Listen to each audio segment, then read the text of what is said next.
Ce printemps, la Villa Bernasconi accueillait le monde merveilleux de Windschluss. L'exposition, créée pour le Musée des Arts Décoratifs de Paris, a rencontré un franc succès à Lancy. On a démarré avec Méoparc, donc déjà rien que ça nous a permis d'avoir en tout cas 700 visiteurs par jour sur le week-end. On a eu beaucoup de visites de classe. C'est un artiste que les gens ne connaissent pas nécessairement, qu'ils découvrent et qui leur plaît énormément parce que je pense que ça parle à tout le monde, ça parle soit aux adultes qu'aux adolescents, parce qu'il soulève quand même plein de problématiques différentes, même s'il n'a pas du tout un côté moralisateur ou trop, disons, il faut faire comme ci, il faut faire comme ça, faites attention à ci ou à ça. Il pose les choses, tout simplement, il pose les problèmes avec un regard qui est très grinçant, qui est très ironique, extrêmement intelligent, avec un dessin qui s'adapte aussi aux différents styles de choses dont il parle, et donc avec plein de références de plein d'époques différentes, donc depuis les années 30 jusqu'à aujourd'hui. Donc tout le monde y trouve son compte, tout le monde y trouve un petit repère qui va lui permettre d'entrer dans ce travail. Windschluss. Mais qui est cet artiste ?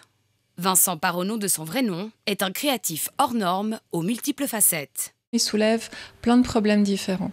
Donc ça va de l'écologie, ça va de notre rapport au conte de fées, à la vie réelle. Il y a un côté également au niveau du style qui est fascinant parce que c'est un dessinateur hors pair et qui va adapter son crayon au personnage qu'il va dessiner. Donc ça va, on retrouve par exemple les dessins des premiers Walt Disney jusqu'aux dessins qu'on retrouve sur les tatouages, en passant par la BD très années 70 avec un style très fluide. Il utilise plein de choses, de techniques artisanales. Ça aussi, c'est quelque chose qui est vraiment particulier à Windschluss, que ce soit dans les dessins, dans les dioramas, dans les films. Donc là, il est en train, par exemple, de terminer un film qui s'appelle La mort, père et fils, dont on a une petite maquette de 7. Donc c'est un film tourné image par image. Et il va s'entourer des artisans qui vont lui faire vraiment les objets sur mesure. Donc c'est pas quelqu'un qui va choisir la facilité du film d'animation par ordinateur.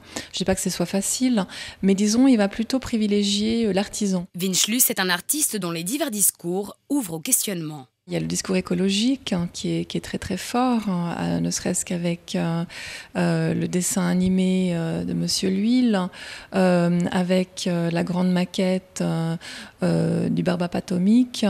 Il y a le discours également de l'enfance qui revient énormément avec les contes de fées qu'on retrouve à la sauce de Windschluss, avec des Pinocchio qui se font tatouer des choses dans le dos, avec des petits poussets qui sèment la mort au rail, qui suivent les cadavres pour rentrer chez eux.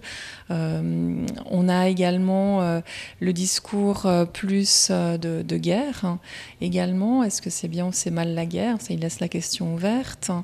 Il revisite également des personnages genre Baby Boobs ou des choses comme ça, en leur mettant comme ça des attributs jusqu'au fond, disons, du discours, par exemple, de la sexualité. Et ça aussi, je trouve assez rigolo. Il y a toujours le sourire chez lui qui est présent, puis en même temps, c'est de l'ironie, donc on rit, mais des fois on rit jaune.